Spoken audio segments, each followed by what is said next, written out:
BBOR Black Box Online Radio, coming to you from West Virginia.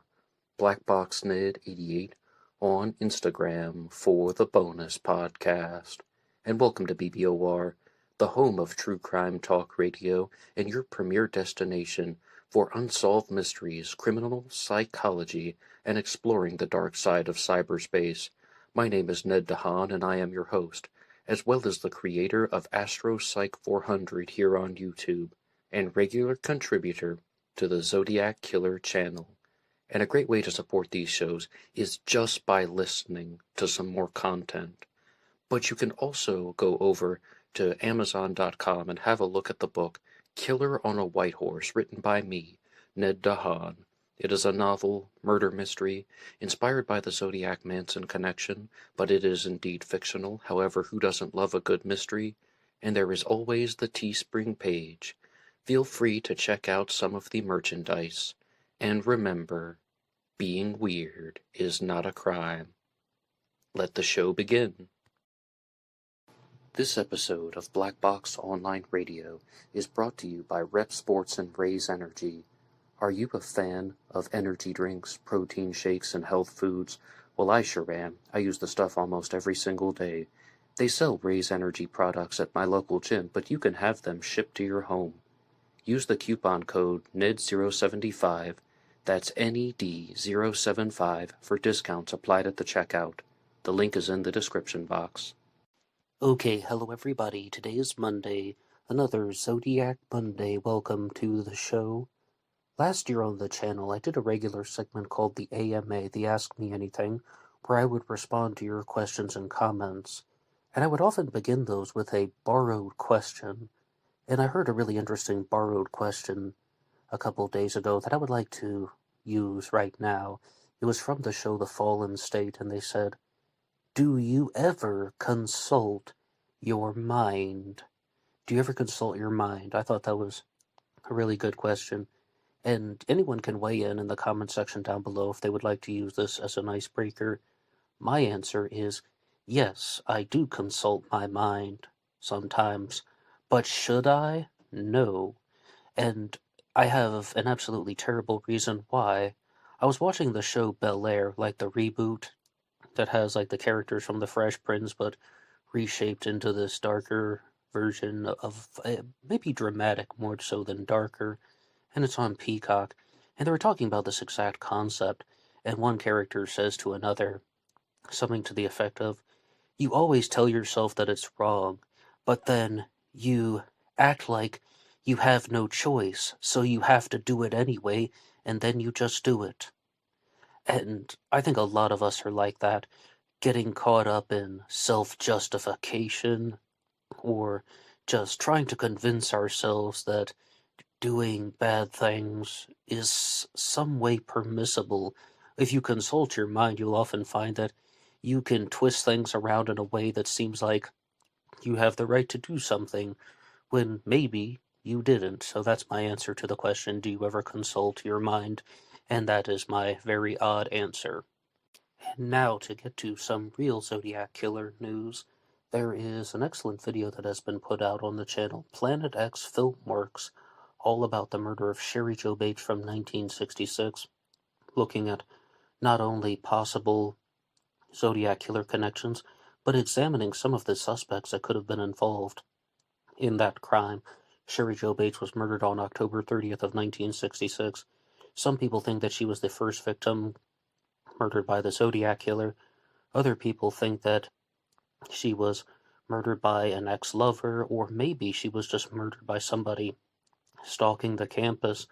Now, I know that this isn't the most investigative answer, but someone wrote into the comments section here on Black Box Online Radio once, saying that their theory was that there was probably some opportunistic predator that had been prowling the campus for a while and had attacked Cheri Jo Bates.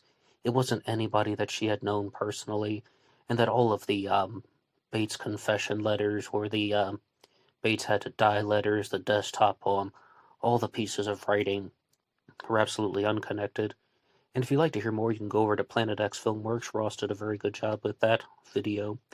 And giving a shout out to Andrew Gray, who sent this in to the email address, blackboxonlineradio@aol.com.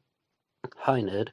Richard Grinnell just wrote a great article exploring the possibility that the Zodiac made some phone calls and wrote several letters, almost unilaterally dismissed as hoaxes, to connect himself to the heinous August 1969 San Jose murders. It's a fascinating discussion, which makes for a strong case for the authenticity of the 69 and 71 Fairfield correspondences. It's possible that a very committed and deranged hoaxer was responsible, but the narrative Richard draws is truly compelling. He's written extensively on this subject over the years, and you can get that at zodiacciphers.com, the San Jose murders, and the complete story. That's the name of the article. And I just want to point out that it's always valuable to mention August of 1969 because some people are always asking that question. Why didn't the Zodiac killer act in August of 1969 if a crime was occurred in July of 1969, the Blue Rock Spring shooting? Nothing in August other than perhaps some publication of Zodiac materials in the newspapers. And then September 27th is the Lake Berryessa stabbing. Then October 11th is the murder of Paul Stein, the taxi driver. Yet, what was happening in August? Some people think that there's a Manson connection going on, and that there's some relationship between the Zodiac killer and the Manson family and the Tate LaBianca murders, which occurred in August of that year. But other people simply dismiss that as just wild ramblings. And next, I would like to give the piece of news that there is a new video out on the channel Zodiac Killer Official, which is run by Tom Voigt, talking about the 24th anniversary of ZodiacKiller.com and some tributes paid to people who have contributed to that website. One more time, Zodiac Killer Official is the name of the YouTube channel, and some news from this channel here, Black Box Online Radio. On the weekends, I've been doing a series called the Debunking series, where I talk about some Zodiac Killer suspects whom I think absolutely were not the Zodiac, or at the very least there was an extremely low probability of them having any involvement with the crimes. However, last weekend, I decided to do one on the Z13 Cipher because you guys were leaving a lot of excellent comments about the Z13 Cipher and some possible solutions, and I wanted to respond to that. The Zodiac mailed the Z13 Cipher on April 20th of 1970, and it is the shortest confirmed cipher, although you heard from Andrew about how he was promoting that article that had been written by Richard Grinnell. Richard Grinnell has told me a couple times that he believes that the even shorter Z5 cipher contained in one of the Fairfield letters could be an authentic communication, so there is some dispute about this, and these are unsolved cases. However, I think it's always easier to do ciphers in a more visual way. I did some of that stuff back when I was talking about the codes on the old black box recordings when there's just a black background or sometimes the snowflakes and such, and it is a little bit difficult unless you have the visuals in front of you. So I do appear on video for that one, but that is called Zodiac Z13 Cipher Extended Edition.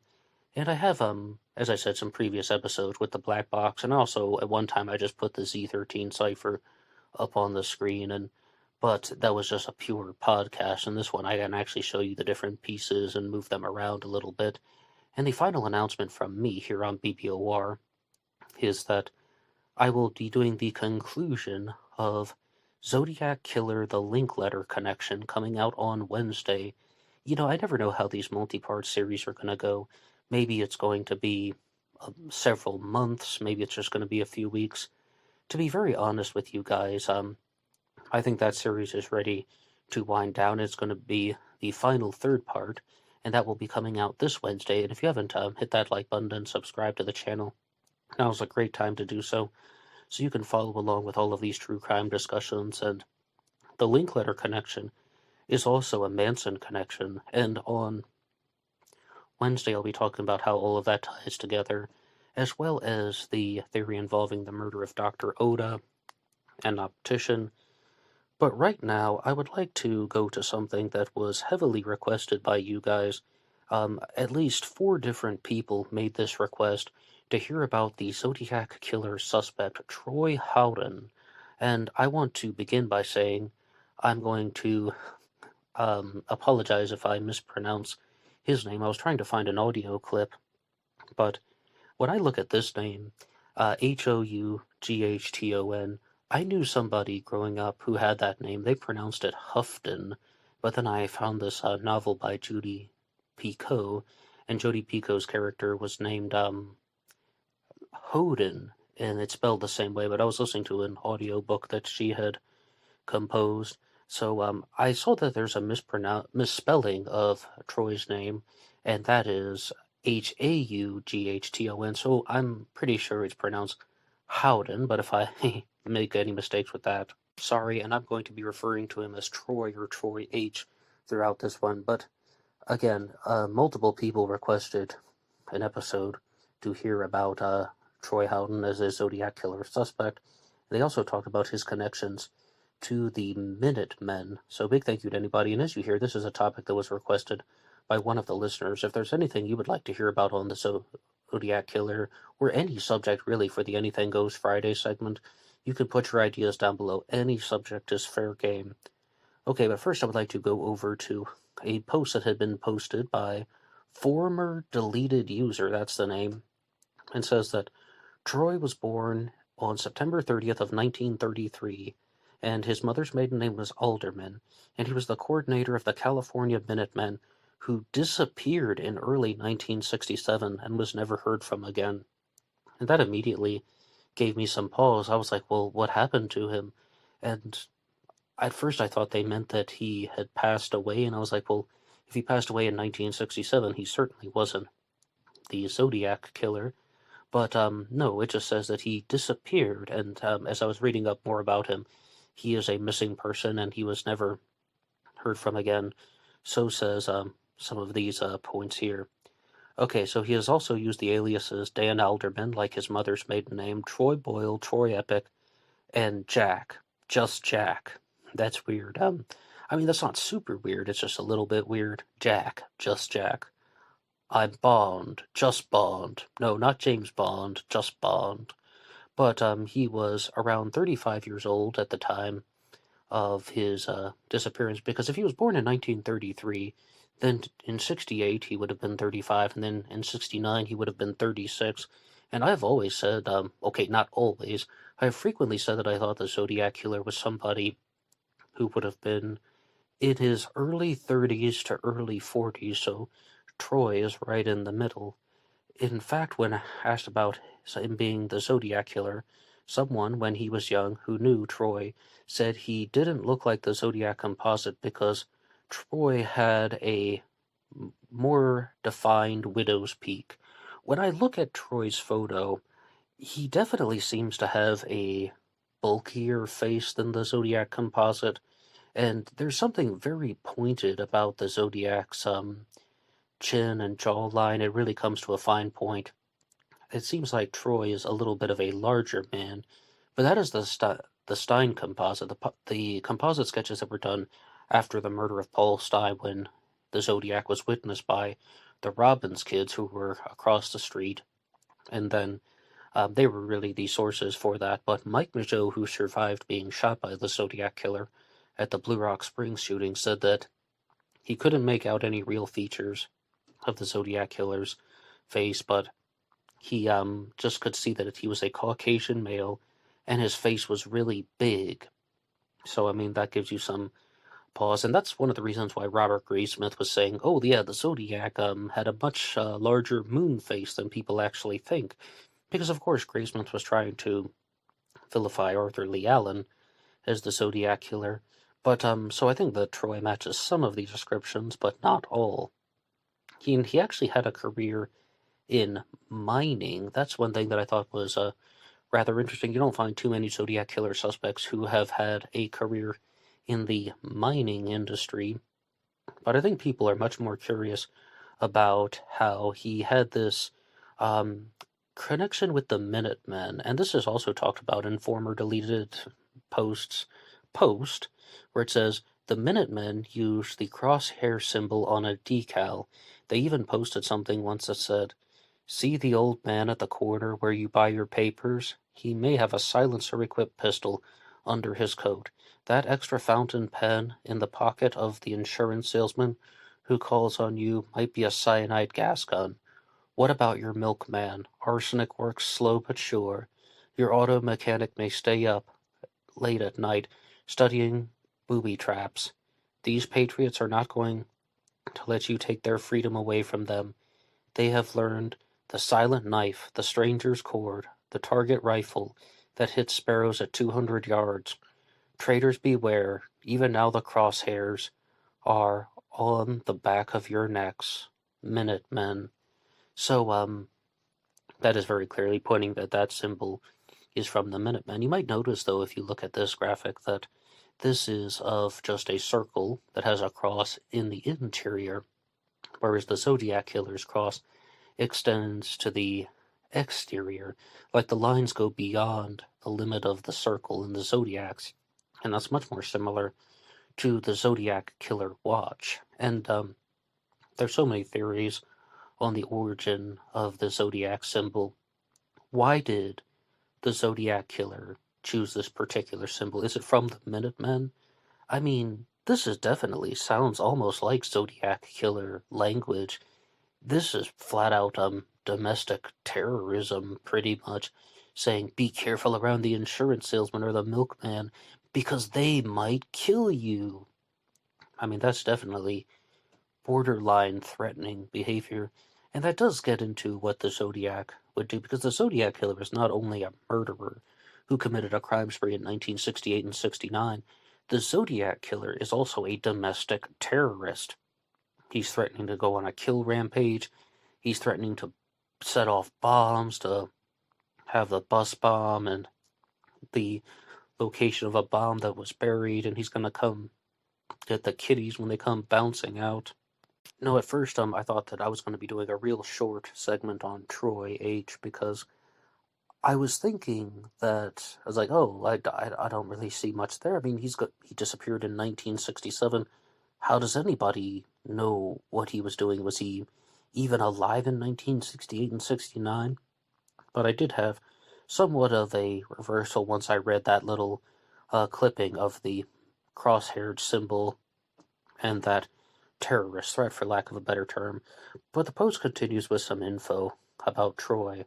Number one, he was a miner who for a brief time worked with a geologist at UCLA. The Zodiac used the term positively ventilate about a bomb, which seems like a miner's term. I'll give you that. Number two, he fits the description of the Zodiac, heavy-set, dark hair, buzz cut, glasses, around 35 years old. I think the age is the most important one in there. How many people had dark-rimmed glasses and short hair? I mean, so many people. Like, it's ridiculous, the number of people that match the Zodiac's facial similarities. Number three, he belonged to a paramilitary organization. Zodiac wore paramilitary clothes and boots. Yeah, see, that's one point where there's a lot of debate. Some people think that that's the answer to the Zodiac Killer mystery. He was a military man who was on leave at certain times, maybe some guy in the Navy, and he's only coming into the mainland at, certain times in 68 and 69, and that's why there is that huge gap from the Lake Herman Road murders in December of 68 to the Blue Rock Springs shooting in 69. It's because, well, those were the only times he was in the Bay Area. But other people think that he wasn't military at all. He just got these military boots and shoes from surplus stores, particularly the Wing Walker shoes, and someone who just is in an organization like the Minutemen. And the Minutemen do several different things. They're also involved with Border Patrol. That was how I first learned about them, that they were trying to stop people from coming across the border. But as it says here, let's just say that they're a paramilitary organization. Number five, they use the crosshair symbol and its emblem, the Minutemen survival tabs, which were invented in the 1960s by the organization's leader, Robert Depew. And yes, that they do have a crosshaired symbol. That is something that I didn't know that actually until I read this post. Number six, placed it on a decal about killing traitors by rope, by knife, by gun, by fire, by poison pen. Yeah, there were numerous threats in that post that I read off, but The Zodiac didn't actually do all of that. I mean, the Zodiac did do the dripping pen card, but I'm still not convinced the Zodiac ever actually killed by rope. Number 7. Their leader donned a minute mask at a press conference in 1961. Next to him, the Zodiac wore a mask at Lake Berryessa in 69. So is that what the Lake Berryessa hood is? Is that some type of paramilitary, militia, organizational mask? And that's why it was created, was paying homage to the leader of the Minutemen in 1961. There are so many theories out there, but what do you think? Do you think that that's possible? Or do you think that that's just true crime blabbing? And the Minutemen claim to have made a list of intended victims. One of the Zodiac's list was about making the little list. The little list letter. And the post has a response that is written by the same person, former deleted user, that's the name. And I should say it's former, spelled F-O-R-U-M-E-R, like forum, former deleted user.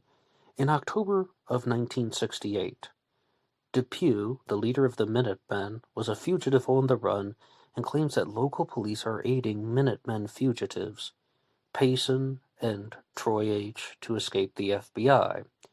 This supports my claim, who, in my opinion, is Troy H., was working with local police and rogue cops. Troy was on the run and would have needed money. He would have been a great candidate for a hitman, and we know he had no problem whatsoever of shooting people. Well, what benefit does he have to be the Zodiac killer? I mean, how much did he steal from Paul Stein? $8 or something? Lake Herman Road and Blue Rock Springs and Lake Berryessa were definitely not done for profit, and I have never once heard a single convincing explanation about this hitman theory, about how any of those people were actual targets for any specific reason. Oh, people have their theories out there, and because I talk about this on the Zodiac Monday segment, you guys leave lots of comments, and in the past, a lot of people were encouraging me to look at the theory about how Darlene Ferrin was the target. She is the only actual targeted victim, and a series of unconnected murders were committed to cover that up. But lately, a lot of you guys have been encouraging me to look at the theory about how Paul Stein was the target, and that's why he wasn't with a woman, he wasn't at a lover's lane, and a series of unconnected murders were committed to cover that up. Blame it on the Zodiac killer. The problem that I have with that particular theory is that the authentic communications seem to go on for a very long time after the Stein shooting. I mean, forget the 340 Cipher and the Melvin Belli letter. I just began the show talking about the Zodiac's Z13. That is one that it was mailed in April of 1970. If this is all about murdering Paul Stein, well, why keep the ruse going on that long? I mean, because the letters go well after April of 1970. I mean, maybe into 1971 and then 74, and then who knows how long after that. And there's another post here looking at something from the LA Times. It says, from the LA Times on October 5th, 1965, New Revere on Horseback by Paul Coates. Troy H. at a Minutemen training session described and demonstrated the use of metallic sodium which explodes in water. He told of an instance where gasoline was poured into a left-winger's swimming pool, and then metallic acid was added. This caused the water and gasoline to explode and burn, and it was announced that the Minutemen organization expects to send out plans for making a stun gun at home. All necessary parts will be obtainable from any hardware store. Troy H. explained that he had fired a gun made from these plans and found it to be very effective. We were told that the prankster-type auto bombs, which produce smoke and whistling noises, can be used to harass left-wingers. Harassment can also be accomplished by phoning communists at 2 or 3 in the morning. Directions were given for the method of dynamiting cars and sabotage attacks. Troy H. then suggested that they use hypodermic needles to attach them to arrows, with a vial containing a particular type of poison. Then the victim could be shot in the head. He said that the small injection would go to the scalp area and could be overlooked by an autopsy surgeon. Now, do you want to hear my honest response to all of this stuff about Troy H. as a Zodiac killer suspect? I think that he is a twisted and demented individual. He is definitely someone who sounds like either he is extremely sadistic or he is putting on the facade and presence of someone who is sadistic. But do you notice that he's almost too intense for the Zodiac? The Zodiac was a cowardly man who snuck up on teenagers and fired some gunshots and ran away. This guy seems much more confrontational. I do think that he has a lot of the physical descriptions. I don't buy this thing about his widow's peak was too big. No. I mean, people are just looking at some guy from across the street, or a guy has a flashlight in his face. You can't see anything. But where are those types of details in the Zodiac killer mystery? Stabbing people with needles in the scalp so that the autopsy can't detect it? I mean, the Zodiac killer was not a very effective murderer. Brian Hartnell and Mike Michaud both survived. It sounds like this guy, Troy H., is even a little bit too homicidal to be the Zodiac.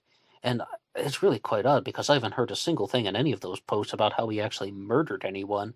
But the way that he talks about murdering people, he sounds like he is definitely well above and beyond. And I'm still not completely sure on what his motive would be for creating this persona. Is it just about, like, creating a distraction so that Depew, the head of the Minutemen, can get some attention off his back? I mean, these crimes were definitely not committed for profit. There really wouldn't be any beneficial motive for that, and the Zodiac would have had every opportunity to steal Brian Hartnell's car and done something with that, and he didn't. So it's I'm seeing that there are a lot of pluses for this guy, Troy H., being the Zodiac killer, but I also find that there are just certain questions that would be unanswered. Did he really benefit from this? Is this just homicidal target practice? If so, it's not very good, especially for someone who talks such a big game about all these methods of killing people, the poison pen, the needles that are going to be tied to arrows. I don't see any of that in the Zodiac killer mystery. But what do you guys think? What do you guys think about this guy, Troy the Minuteman, as a Zodiac killer suspect? And you can weigh in the comment section down below.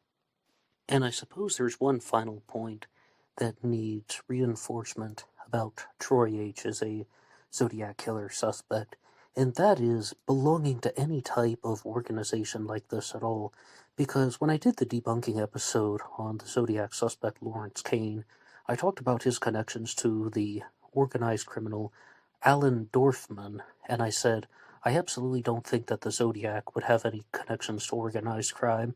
If we are dealing with a single perpetrator, I view him as someone who would most likely be a little bit more cut off from society, and definitely not having any type of strong social engagements. Of course, this is an unsolved case, and there could be multiple perpetrators, or some type of other arrangement going on. I've talked about a lot of those on this channel, whether it's the hoax theory, or the sinister form of conceptual art, or the thrill kill club.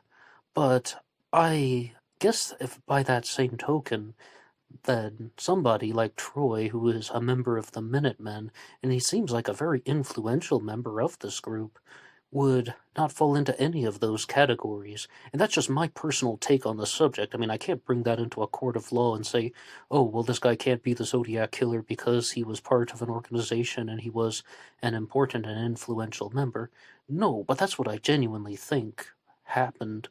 I mean, I don't believe the Zodiac was a very sociable individual, and I've always said from the beginning, even if you entertain some type of group murder theory or thrill kill club theory, there most likely is some type of central mind. Like there's one person who is involved with the planning and the orchestration of this. Because most groups, even if it's a partnership, there's a dominant person. But most groups have a leader. Or there is like someone who is doing the majority of the planning. But what do you think? Do you think the Zodiac could have had any connections to organized crime or something like a paramilitary organization, being part of a militia or something like the Minutemen? Or do you think that the Zodiac is more of a single man who is just lonely and confused and chose to retaliate against society in a very destructive way? Please weigh in the comment section down below. I would love to know what you guys think about that. And moving on to the next segment here. Last week I told you guys I would talk about the Black Sapphire murder that occurred in 1965. Some people believe that the Zodiac Killer was a very prolific serial killer and was so much more than just someone who orchestrated a crime spree in 1968 and 69 in the Bay Area. They believe that the Zodiac actually began operating in 1962 with the murder of Ray Davis in Oceanside, California. All of these are unconfirmed, mind you, but then there's the Domingos Edwards murders in 1963 and the Swindle murders in 1964. Then jumping ahead to the murder of Sherry Jo Bates in 1966. Well, what on earth was happening in 1965? Why would somebody, even for calculating reasons, skip a year in their criminal activities? Now, one reason could be that thing I was talking about before in a previous episode, the frustrated serial killer. Somebody only commits crimes when there's a low point in their life. They lost a job, they broke up with a significant other, they were turned down by a significant other. That could be one reason. Another reason could be calculations. Even contrary to what I said before, they could have a mathematical reason for doing this. They want to align points on a map where the numbers have some significance to them. But what if this isn't the case of skipping a year? What if there actually was a Zodiac crime that occurred in 1965? And I was reading the book The Age of Zodiac by Michael Benson, and he has a chapter devoted to the Black Sapphire murder, which occurred in August of 1965, and the woman was from Albany, and not Albany, New York, but Albany, California. Her name was Diane Louise Garish. It might be pronounced Garish, but it's Gerrish. When I look at that, I think Garish. And Diane was found murdered on August 30th of 1965. If you do any reading on other websites, there is some debate about the date that this actually took place. But I would also inform you guys that there is an article on ZodiacCiphers.com about the Black Sapphire murder, if anyone would like to do some further reading. And what Richard over there proposed was that she was actually murdered on August 29th, because even in Michael Benson's book, The Age of Zodiac, he says that they estimated that her body was found 8 hours after her murder, and she was found at 7:30 in the morning. So, I mean, I would completely agree with Richard's assessment of that. Then that means she should have been murdered on August 29th. But there was another news article that was saying it was August 31st. Accuracy is important, but I do think that Richard's assessment of it makes sense to me. And I don't want to get bogged down on that particular fact. So, Diane was not only found murdered by 3 servicemen, she had been sexually assaulted with a shrub branch.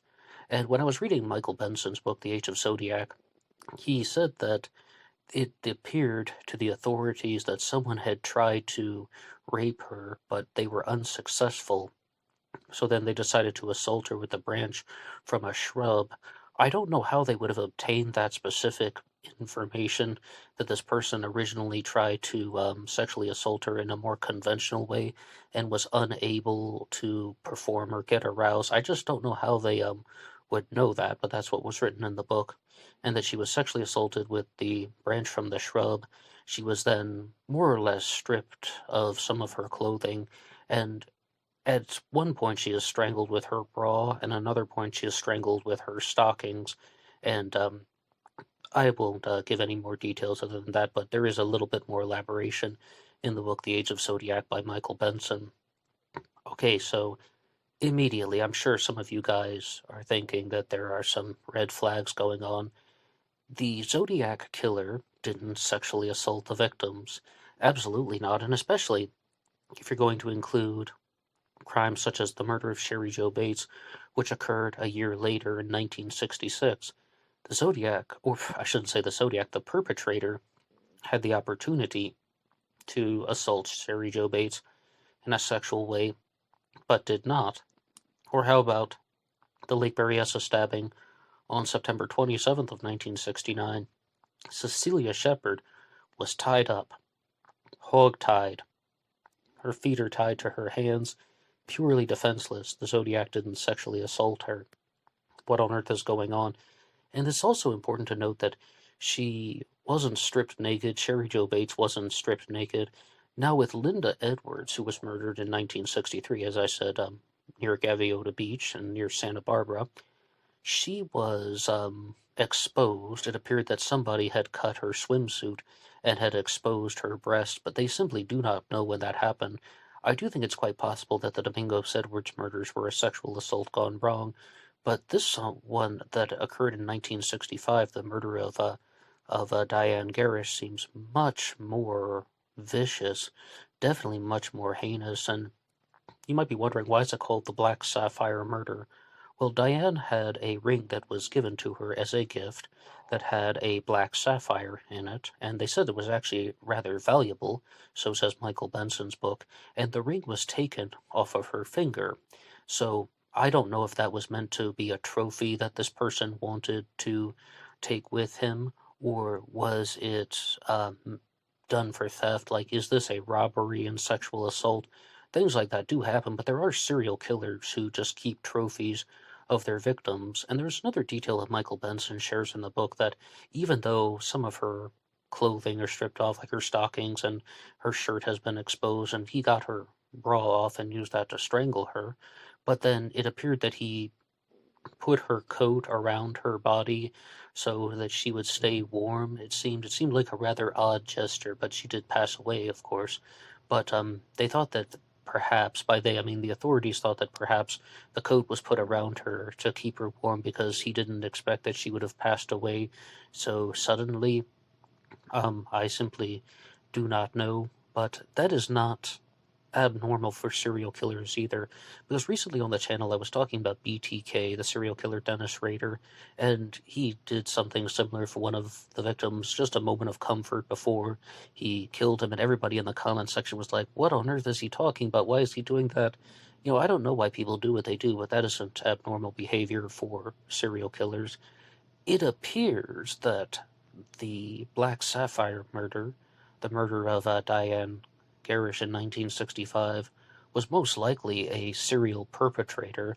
I have some trouble believing that that was this person's first crime. That was even like the first sexual assault or some type of robbery, but definitely a sexual assault or a murder. It seems like that's the activity of a serial perpetrator. Now, was that the Zodiac killer? I think almost certainly not, and I'm really wondering why so many people would believe that, but Robert Graysmith did also talk about how there was a woman that was found near the Coronado who had been stripped naked, and he thought that that was the Zodiac's pattern. But I think absolutely to the contrary. The Zodiac didn't sexually assault victims. Now, it is true that the Zodiac did steal Paul Stein's wallet and keys and the piece of Paul Stein's bloody shirt. That's, as far as I can tell, that's the only time the Zodiac really took a trophy. And giving a shout out to YouTube user Aaron Aragon, who wrote in the comments section on a previous episode about Paul Stein, saying that the Paul Stein murder that occurred on October 11th of 69 differentiates from the Zodiac's previous crimes. There's no woman present, there is no lover's lane, they aren't in some type of far-off area. It is in San Francisco, it's in Presidio Heights, and the Zodiac stole a piece of Paul Stein's bloody shirt. The Zodiac took Paul Stein's wallet and Paul Stein's keys. So, all kinds of differences that occurred there. And Gareth Penn actually had a theory about that it related to automobiles, which is one of the few connections that first the Zodiac approached the victims at Lake Herman Road on December 20th of 68, and then he got closer to the car on July 4th of 1969 with the Blue Rock Springs shooting. Then at Lake Berryessa, he wrote a message on the car door, and then in the Stein murder, he was inside the car, and he murdered Paul Stein and took the car keys. Then the Zodiac's next crime in Garrett Penn's theory was the 1981 murder of Joan Webster, where Joan was abducted by an illegal taxi driver. Someone asked her to come out of a taxi line on November 28th of 1981, and she was abducted and murdered, and her remains were found in the spring of 1990 near Hamilton, Massachusetts. I personally don't believe the Webster crime was the Zodiac killer. I don't think any of the unconfirmed crimes were, or we don't have sufficient evidence to think so. So without these other theorists influencing our thinking, I do not see any type of real connection between the Black Sapphire murder and the murder of any other Zodiac victim. It definitely seems like this is a more vicious sexual predator who perhaps went after someone in a vulnerable place, just based on the little amount that has been written online. I can't even begin to formulate an alternative theory other than this doesn't seem like this person's first crime. But what do you think about any of this discussion here about how the Zodiac operated? Do you think the Zodiac was a sexual predator and would do something like that, sexually assault a woman with a shrub branch, strangling someone with their own clothing? Again, I have to say, that is very typical of some serial killers and opportunistic predators. I repeat, opportunistic predators, not calculating predators. But how about that, though? Should we pay attention to that? The Zodiac victims were not strangled. Oh, there are loads of serial killers out there that do that. How about the I-5 Strangler? How about the I-70 Strangler? They lure people into vulnerable places, and they strangle them. Not the Zodiac killer. And I just think that that is such a more intimate way of murdering someone. The Zodiac is like a little bit sneakier, but not confrontational. But no matter what, rest in peace to Diane Garish, and I hope that one day her murder has been solved.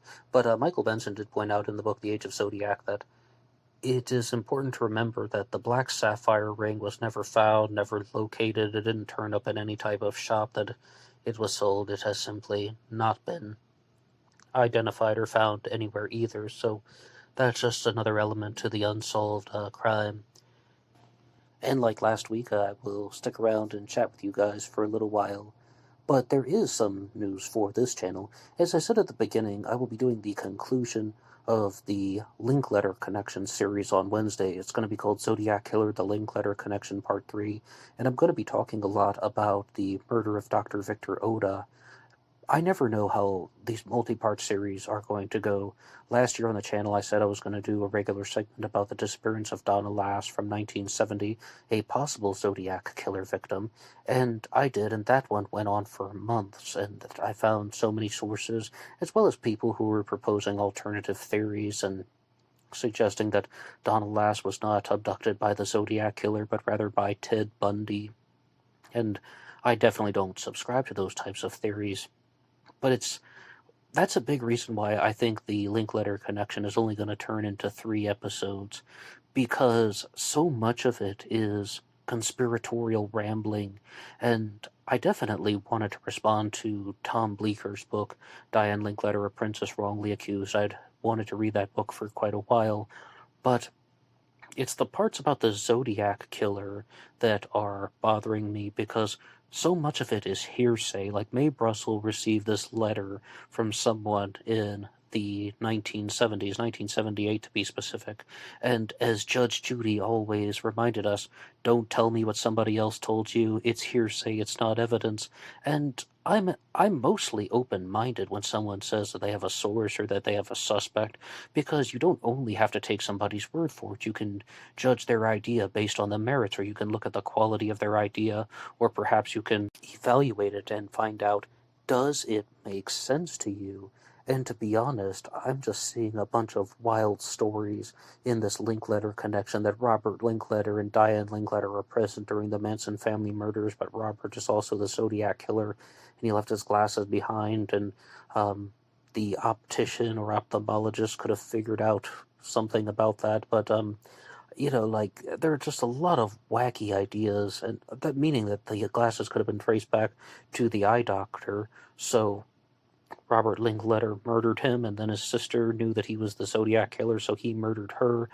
I mean, it's getting too big for its own good, and just a bunch of unsubstantiated claims, to be honest, but I'll be talking more about the Oda murder, and could be murders plural, on the Wednesday show.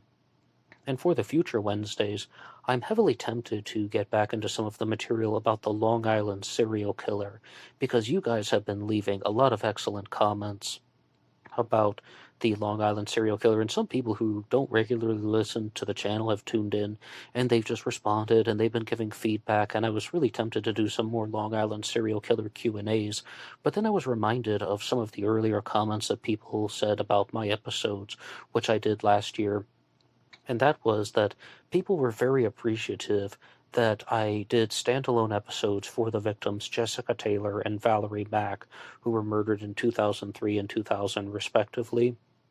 And they just thought that it was something that was a little bit out of the ordinary, because there is a lot of focus on the later victims, but maybe it's a little bit ironic. I did not cover any of those stories. I often refer to them simply as the Gilgo Four, and of course the story of Shannon Gilbert, who I believe was not a Long Island serial killer victim, but the search for her inspired everything and revealed a bunch of new information to the public. I mean, to be very clear, the authorities did believe that there was a Long Island serial killer, although they didn't call that person or group of people by that name. They used other names, like perhaps the Manorville Butcher in the early parts of the new millennium. But I would love to do some standalone episodes for the Gilgo 4, like do one episode on each of the victims. And believe it or not, I do think that that is something a little bit more empathetic, to talk about the victims and using them as the center point of the story. Because when I first got into the Zodiac Killer mystery, I went immediately for the suspects. And I'm going to share some of this with you guys in the near future, but okay, I knew the Zodiac Killer was a serial killer who operated in San Francisco, or the Bay Area, for lack of a better term. Of course, we have other places like Vallejo and such, right? But I didn't really know that much about the case. However, I immediately went for the suspect list, even without knowing the locations or the names of the victims or the officers involved. No, I started with the suspects, and I really didn't want to do that when I was reading up on Jack the Ripper. And I really didn't want to do that when I was reading up about the Long Island serial killer, so look out for some future episodes about the list on this channel, and as always, you can like and subscribe. And some other moments from the true crime world. Last year on the channel, I did a True Crime Talk radio segment where I was talking about the murder of Dwayne Simmons and the attempted murder of Corey Ballantyne, who plays in the NFL. At the time I did that episode, I believe he was with the New York Giants, but has moved on to the New York Jets, and has also played with the Lions and the Falcons. When Corey Ballantyne was drafted into the NFL, he was a 6th-round pick, and he was out celebrating the draft day with his best friend Dwayne Simmons, and somebody simply got into an altercation with them and started firing at them, started shooting at both of them. Corey Ballantyne was shot, but his injury was non-fatal. However, his best friend Dwayne Simmons was murdered, and the gunman was named Francisco Alejandro Mendez. I first talked about him on the channel back in 2020, and I have an episode called The Attempted Murder of Corey Ballantyne and the Murder of Dwayne Simmons. And I was originally just going to refer to it as The Attempted Murder of Corey Ballantyne, but Dwayne Simmons really becomes the central point of that story, and he passed away, as I said, from his injuries. And it took the police a month, actually, to track down Francisco Mendez. He is commonly known as Frankie, and he was arrested 3 days later for a completely unrelated crime. It seemed like he was completely out of control, but then they identified him as the shooter in the Ballantyne Simmons attack, and they were going to have the trial last year in 2021 in November, but it was postponed, most likely due to something with COVID or a pandemic-related issue. But about and a half weeks ago. They began the trial, and it only really lasted a week. And then within 7 days, the proceedings concluded, and the jury convicted Francisco Alejandro Mendez of not only the murder of Dwayne Simmons, but the attempted murder of Corey Ballantyne and other charges as well. He was found guilty of all charges, and as I understand it, he had initially entered a guilty plea, but because it was first-degree murder that was involved, they have to go to trial anyway, that they can't just simply skip the proceedings because he has entered a guilty plea. And I guess it's moving on to the sentencing now, and the family of Dwayne Simmons is viewing this as just a step closer to justice. And big rest in peace to Dwayne Simmons, because you're just out celebrating something with your best friend nonetheless, and someone just started a confrontation. And for a while, everybody was saying that Corey and Dwayne must have been behind this in some way. Oh, they must have instigated this in some way, but it really doesn't appear to be the case. And other people have talked about this when there were scandals in the sports world, saying we have to remember the story of Corey Ballantyne. Sometimes people are just going to jump to conclusions and think that, oh, these two college athletes who are going on to the pros, Corey Ballantyne was anyway, were involved in some type of legal dispute or some type of physical altercation, or in this case, someone started firing a gun. They must have been doing something wrong. In this case, it really appears that Francisco Mendez was the aggressor, and as I said, found guilty on all counts, and Corey Ballantyne testified in the trial and then pointed out a bunch of things as a witness. So, I wish him nothing but the best, and heart goes out to the family of Dwayne Simmons. And I would like to go to a comment that was left on an episode that I had done recently about the Steve Wilkos show. It was called The Truth About the Steve Wilkos Show, and it was written by Dolly Didio, who says, "With all due respect, you sound really ill-informed. Steve Wilkos and his polygraph examiner Dan Ribakoff deliberately twisted up an innocent woman's results to boost ratings. Look it up. Her name is Anka Pennington, and Dan Ribakoff was recently fired from the show for racism against African Americans. This show is very corrupt and is hiding a whole lot." Big thank you to Dolly for that comment, and I did just that. I got online and I decided to find out who is this person, Anka Pennington, because to be honest with you, I had no idea that this story was going on. And the first video that I watched from her about Anka Pennington is on the channel Sura Online, S-U-R-A, Sura Online. And then Anka actually has her own channel. She has one called Anka Pennington, and then there is one called Love Overcomes Everything, where she also has some talk to the camera videos. And I watched her interview and this story that Dolly recommended that I check out, and it really seems very convincing and compelling about how a daytime talk show can manipulate results or give inaccurate results. But before I say anything else, I do want to point out, though, that somebody asked me, even though I think somewhat highly of polygraph tests and their accuracy, should they be admissible in court? And I said, I think they already are in some states, but overall, no. I don't think they should be admissible in court because, let's say hypothetically, somebody is on trial for a crime and they're facing either the death penalty or life in prison, and the jury is almost deadlocked. The prosecution has made their case and the defense has made their case, and they're like, well, what do we do? And then they hear, oh, this person failed the polygraph test. What if that is the tipping point that gets somebody convicted of a crime that could give them life in prison or the death penalty, and the test is inaccurate, even 97% of the time? What about the 3% of the time when the tests are going to be inaccurate? And if we had polygraphs available to the jurors, like if the jurors could hear about polygraph readings in all 50 states, then that would happen very frequently. They would just be viewed as a complication more than anything. And I would never want anybody convicted with the polygraph test, the lie detector test, being the tipping point if it's going to be inaccurate.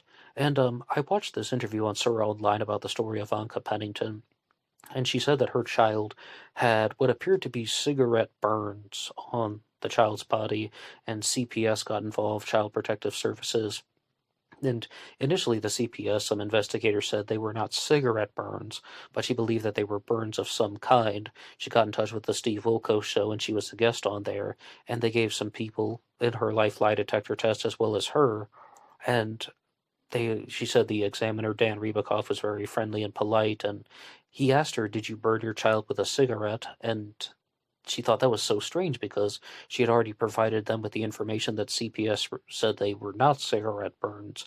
And then the lie detector test results came out during a taping of the Steve Wilkos show, and it said that she was not telling the truth, that she had burned her child with a cigarette, and she just had an absolute emotional breakdown. Once she was off the stage, the producers came and talked to her and said, "Okay, well, if you don't agree with our polygraph test, you can get your own." And she said, "I don't have the money."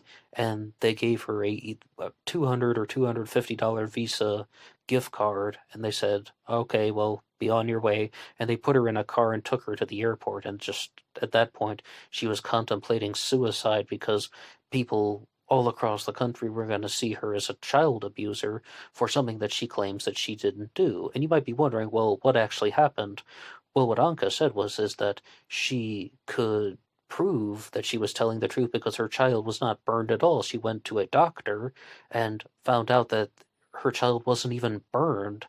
The marks on the child's body were from ringworm, and she said they probably have lied a lot of the times, like the people who are behind the Steve Wilkos show. It's all for entertainment, and they have probably done this to a lot of people. It's just the other people couldn't prove it, or they're going after people who are in some vulnerable positions, and I'll just leave it at that. No, I hadn't heard the story, but number one, I absolutely believe this person when she says that she did not abuse her child. I don't know how well this would do in a court of law if she were trying to show that the Steve Wilkos show had deliberately fabricated anything. Because here's another reason why polygraph tests should not be admissible in court. You can always just fall back on the excuse of it was an inaccurate reading. Be like, "Oh yeah, I did everything right, but yeah, just this came back uh inaccurately." Well, you should never have asked her a question about cigarette burns if it wasn't even possible. "Oh, I didn't have that information at the time. I was going off of this other information." There's always an excuse, an escape rope, a get out of jail free card. And again, well, this isn't just about someone talking their way out of things. That's the whole point.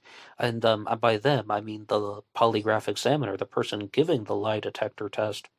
So I can completely comprehend how this person is very frustrated. And Anka Pennington did also share some things on YouTube that psychological abuse is torture.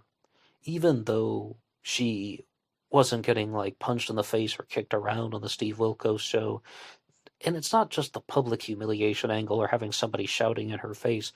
The fact that she accuses them of practically framing her for a crime, framing her for child abuse, and it's absolutely saddening. And as I said, she didn't do it. If she has the documentation that she says she has, that her kid had ringworm and didn't have any cigarette burns or any type of burns at all.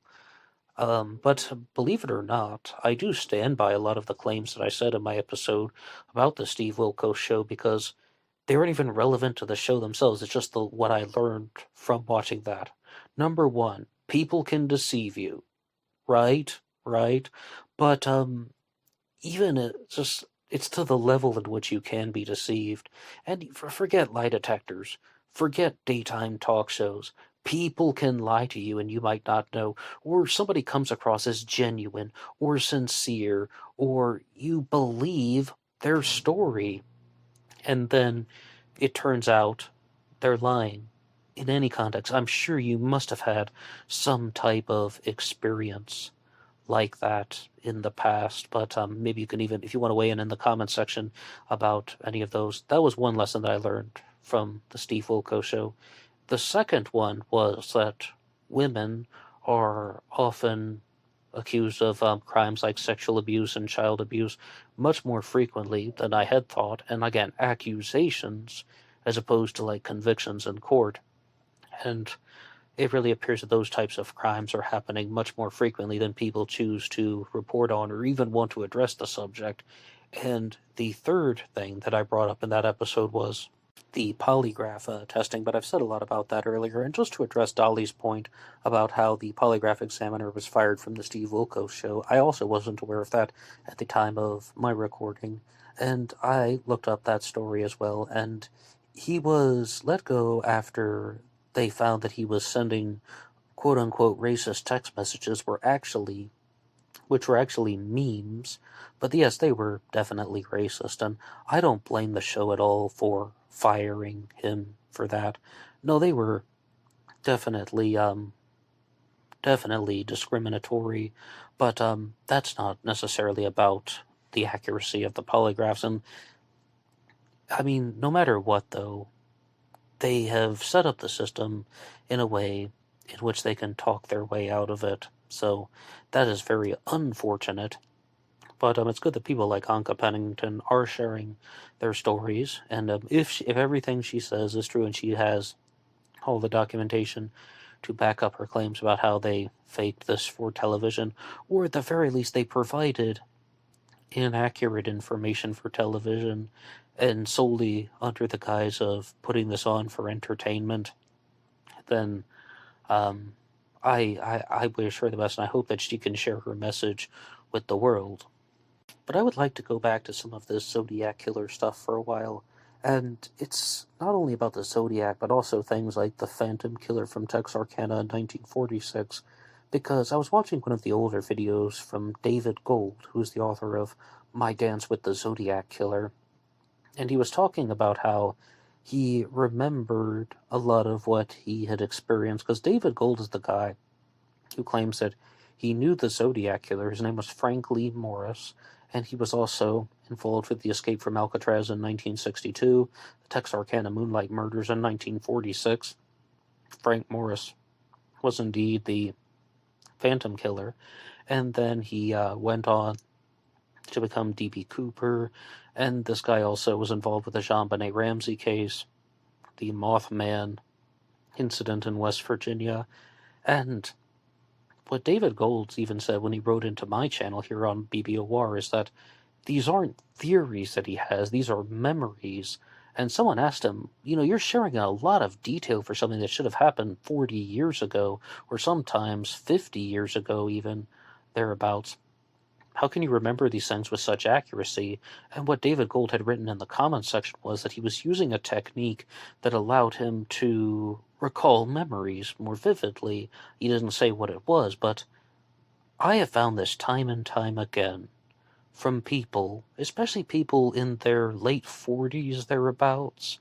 I don't know why, but then they just start all of a sudden remembering things. And I also have to use the example of Deborah Perez, the woman who said that she accused her adoptive father, Guy Ward Hendrickson, of being the Zodiac Killer, because she's watching something on the television about the Zodiac, and then she's like, oh yeah, all of a sudden I remember my father took me to some of the crime scenes and I heard these gunshots, and I wrote the Melvin Belli letter. Yep, yeah, December 20th, 1969.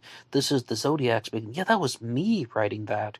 And she also claimed that she had Paul Stein's glasses, and apparently they did some type of DNA testing, and it revealed that they weren't the glasses in question, so that's another strike against Deborah Perez, but it's the same basic concept. And I've also talked about the case of Riley Martin on the channel, not so much in the true crime world, but rather Riley Martin was abducted by a UFO, allegedly, and he said that he recalled a lot of his experiences with aliens from hypnosis.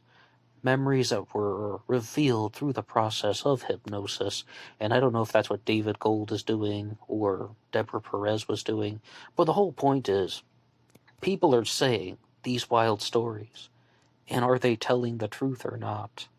And you could also say that that's another get out of jail free card, that's another escape rope. Even if it was proven some way somehow that they were inaccurate, or that their claims didn't add up, or their stories were contradicting their previous statements, well, then they could just fall back on the excuse, oh yeah, well, I used this memory technique, or I used hypnosis, and they must have just kind of pulled something out of my imagination instead of my historical story. So I am not really a fan of those things. But in the true crime world, it gets to a certain point where we just have to accept that some people are saying ridiculous things. And I genuinely do believe that we've encountered some frauds in the Zodiac Killer mystery. Like some people who are genuinely making something up, even if they aren't doing it to be evil, or they're not doing it purely for profit. Rather, some people are just trying to be entertaining, but only entertaining themselves. And they think, okay, I'm going to say this wild story, and I just going to see how far it can go. And I bet some of them don't even think that they're doing anything wrong. They're just, as I said, they're just trying to entertain themselves, and that's bad.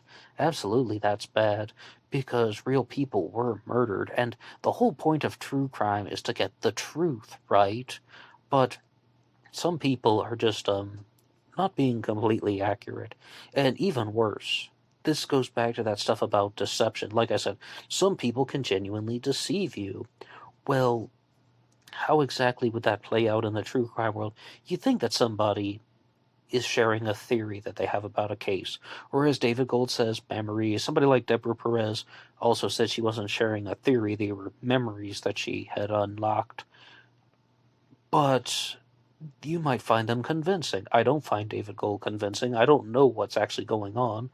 But you might find somebody saying a very convincing theory, and they have all of these reasons why they believe that their suspect was indeed the Zodiac, or was involved with any other type of crime. Yet, where's the hard evidence? I mean, so that's one way you can do it. You can kind of challenge their narrative in that way. But that's more about, like, getting a conviction in a court of law. Some people might sound like they are convincing, but they are total liars. And you can be deceived by people. I'm sure I've been deceived by someone, even like without listing a single name. I'm sure someone I've thought is like, okay, this person's a genuine researcher. I might not agree with all of their observations, but they're being very convincing about certain details in the case, and they could be a total liar. And I would like to invite you guys to use that as another challenge question.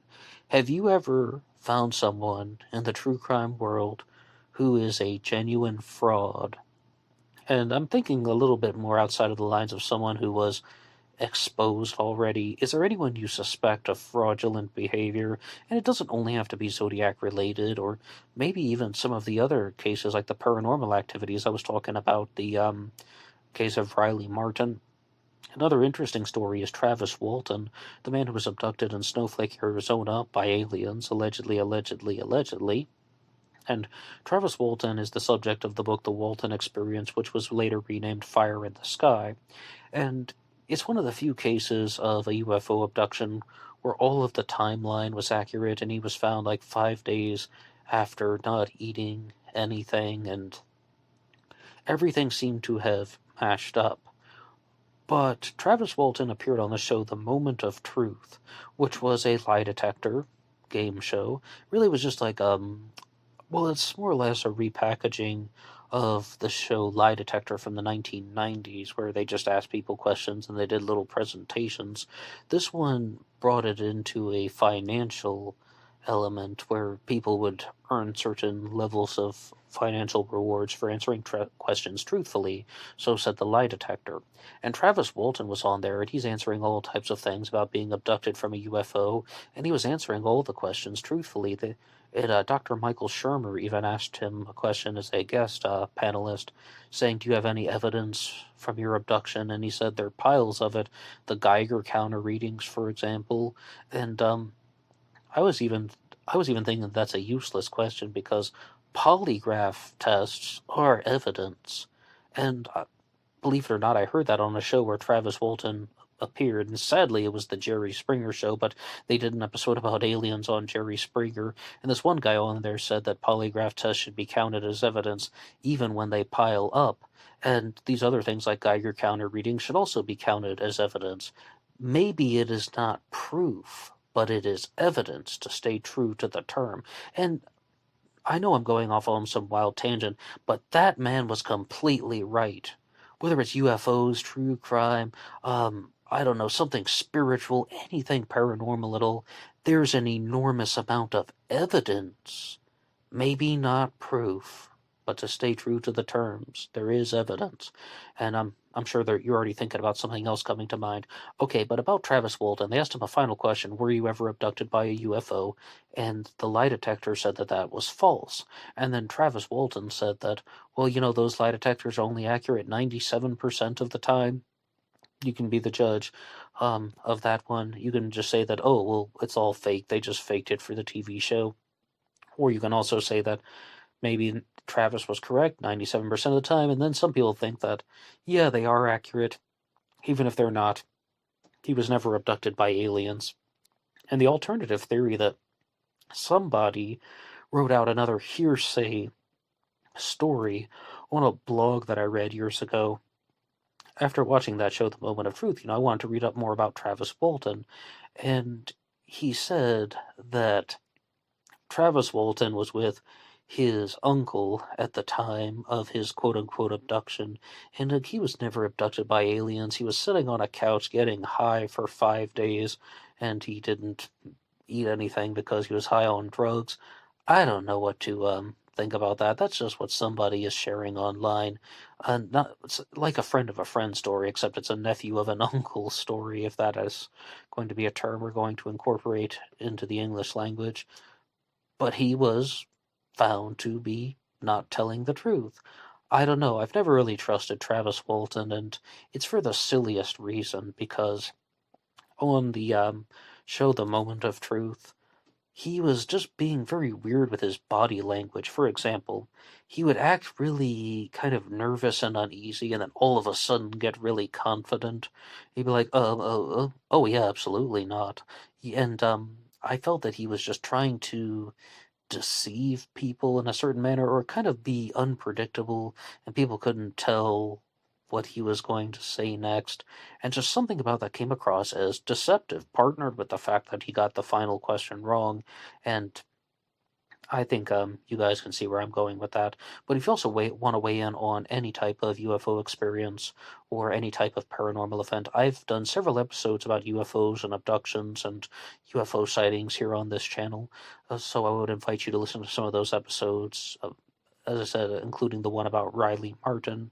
And please feel free to put anything you want to say in the comment section down below. And the final point that I would like to leave you with is, there is a new episode of the podcast Crime After Crime available here on YouTube. You can watch for free in their video version or get it wherever you get your podcasts.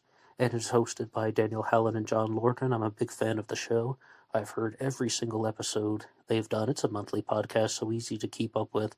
This episode for the month of April was talking about crimes for fame, and it was just an absolutely insightful episode, talking about some of the things that people will do to get famous, and also weighing in on other celebrities who have committed crimes in the past. So I would definitely recommend their episode Crimes for Fame on the Crime After Crime channel. And that's all for me here. Anybody can write the show at BlackBoxOnlineRadio at AOL.com. You can also get me on Facebook. My personal Facebook is in the description box. And there is always Instagram, BlackBoxNid88, and I will see you over there for the bonus podcast. Until next time.